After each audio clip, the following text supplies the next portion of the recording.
Ja, also ich komme ja hier aus der Gegend, das ist Mitteldeutschland, nennt sich jetzt hier Sachsen-Anhalt. Kaibe-Saale ist meine Heimatstadt, da bin ich auch geboren und nach langer Zeit, also über 30 Jahre in München gearbeitet, bin ich jetzt wieder zurück in die Heimat und versuche eben mein Hobby ein bisschen auszuleben, das Motorradfahren. Jetzt ist man ja nicht mehr an Urlaub gebunden, sondern man kann dann fahren, wenn das Wetter passt, wenn es einem gefällt und so wie man lustig ist. Dann kann man dann eben Mehrtagestouren machen.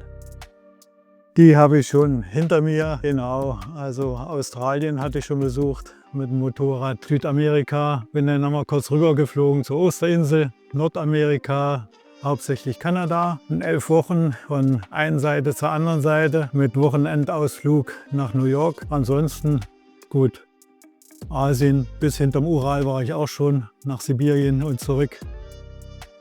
22. Juli 1922, da habe ich sogar noch ein Foto.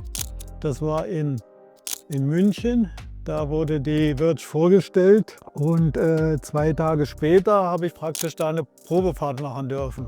Da war ich natürlich begeistert von dem Fahrzeug, weil ich, sage ich mal, als Elektroingenieur bin natürlich immer interessiert, wenn die Elektromobilität vorankommt. Und Konzept hat mich ja auch überzeugt mit dem Motor praktisch im Hinterrad, mit dem Loch, wo sie alle staunend daneben stehen. Wie kann das funktionieren? Das versucht man dann eben zu erklären, dass alles seinen Sinn hat und dass man eben, das Gute ist, dass man da kein Kardan oder keine Kette braucht. Weil das Konzept der anderen Elektromotorräder, die es so schon gibt, die haben sich sozusagen, möchte ich sagen, nichts Neues einfallen lassen. Die haben statt dem Benzinmotor an derselben Stelle den Elektromotor gebaut und sonst nichts. Und die Verge ist natürlich schon, wo man was sich bei gedacht hat, dass es eben so auch besser geht. Dass die Elektromobilität eben so am besten funktioniert. Also ich plane mal so mit maximal 200 Kilometer, dass ich dann eine Schnellladestation erreiche, sodass man immer noch ein bisschen Reserve hat. Wenn die nicht funktioniert oder kaputt ist oder die Kabel abgeschnitten sind, was heutzutage auch schon passiert, dann muss man natürlich ein paar Kilometer weiterfahren, 30 Kilometer oder so bis zur nächsten. Und den Spielraum, den lasse ich mir immer noch, dass man dann mit sicherem Gefühl weiterkommt. 9700 Kilometer circa runter. Ja, Range ab und zu auch mal mit Beast. Also,